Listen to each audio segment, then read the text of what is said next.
السلام علیکم ورحمۃ اللہ وبرکاتہ۔ بسم اللہ، الحمد للہ والصلاة والسلام علی رسول اللہ وعلی آلہ وصحبہ ومن والاه۔ محترم ناظرین، حمد و صلوات کے بعد آج جو باتیں میں آپ کے سامنے رکھنا چاہتا ہوں وہ یہ ہے کہ اللہ تبارک و تعالیٰ کے نزدیک سب سے زیادہ ناپسندیدہ آدمی کون ہے؟ اللہ تعالیٰ کے نزدیک سب سے زیادہ مبغوض اور سب سے زیادہ ناپسندیدہ آدمی کون ہے؟ اس بات کا ذکر صحیح بخاری اور صحیح مسلم کی حدیث میں آیا ہے، جو حدیث ام المؤمنین حضرت عائشہ رضی اللہ تعالیٰ عنہ سے مروی ہے۔ کہتی ہیں کہ رسول اللہ صلی اللہ علیہ وسلم نے ارشاد فرمایا، ان ابغض الرجال الی اللہ الالد الخصم، رواہ البخاری و مسلم۔ فرمایا اللہ تعالیٰ کے یہاں یا اللہ تعالیٰ کے نزدیک سب سے زیادہ ناپسندیدہ آدمی وہ ہے جو سخت جھگڑالو ہو، بہت زیادہ لڑائی جھگڑا کرنے والا ہو۔ تو لڑائی جھگڑا کرنا یہ بہت ہی ناپسندیدہ امر ہے، اور اللہ تبارک و تعالیٰ ایسے آدمی کو سب سے زیادہ ناپسند کرتا ہے جو کثرت سے یا بہت زیادہ لڑائی جھگڑا کرنے والا ہو۔ اور یہی وجہ ہے کہ دین اسلام میں لڑائی جھگڑے سے، قتل و خوریزی سے دور رہنے کی جگہ بجگہ تعلیم دی گئی ہے۔ اور اگر دیکھا جائے تو معاشرے کے اندر، سماج کے اندر قطع رحمی کی وجہ، بغض و عناد کی وجہ یا اسی طرح سے تفرقہ بازی کی وجہ یہی آپسی لڑائی جھگڑا ہے۔ اسی لیے رسول اللہ صلی اللہ علیہ وسلم نے بھی اس عظیم آفت سے، اس عظیم مصیبت سے لوگوں کو خبردار کیا ہے، اور اس سے بچنے کے لیے قیامت کے دن اپنی قربت کا اور اجر عظیم کا وعدہ فرمایا ہے۔ لڑائی جھگڑے کے تعلق سے ایک دوسری حدیث ہے کہ لڑائی جھگڑا کرنے کی وجہ سے آدمی ہدایت پانے کے بعد بھی راہ راست سے گمراہ ہو جاتا ہے۔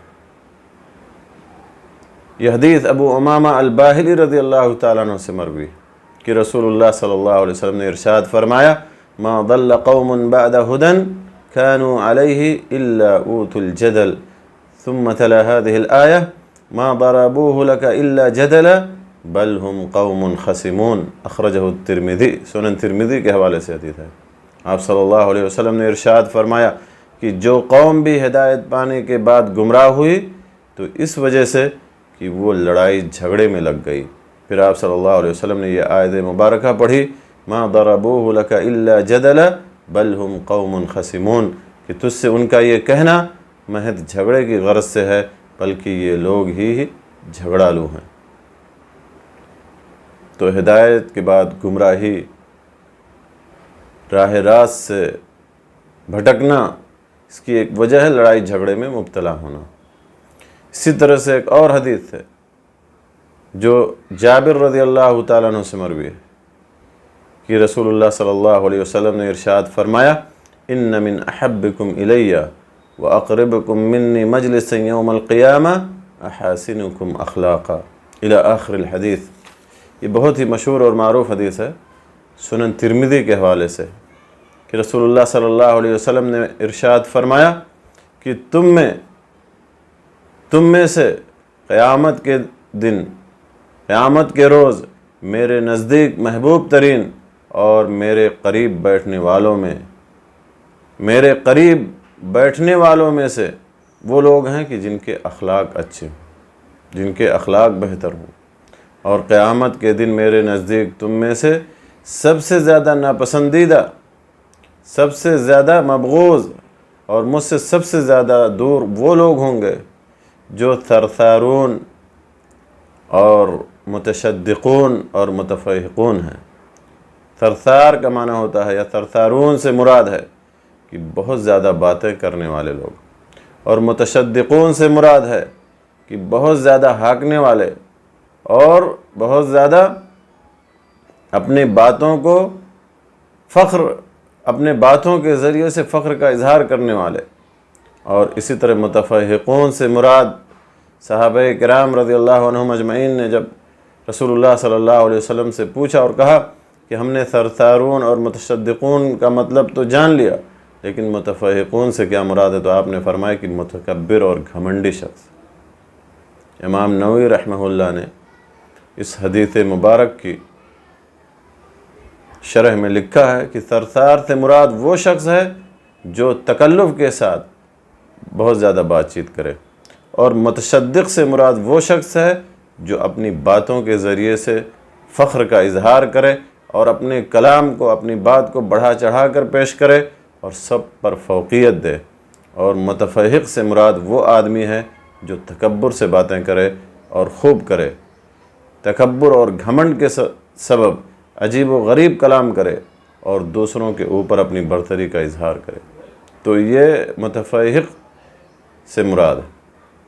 لہذا نبی صلی اللہ علیہ وسلم نے مخاصمت سے، لڑائی جھگڑے سے، قتل و خوریزی سے منع فرمایا ہے، اور قیامت کے دن لمبی لمبی باتیں کرنے والے اور اپنی باتوں کے ذریعے سے فخر اور غرور کرنے والے، یا اسی طرح سے گھمنڈی لوگ اور چبا چبا کر کے اور تکلف کے ساتھ باتیں کرنے والے نبی کریم صلی اللہ علیہ وسلم سے بہت دور ہوں گے.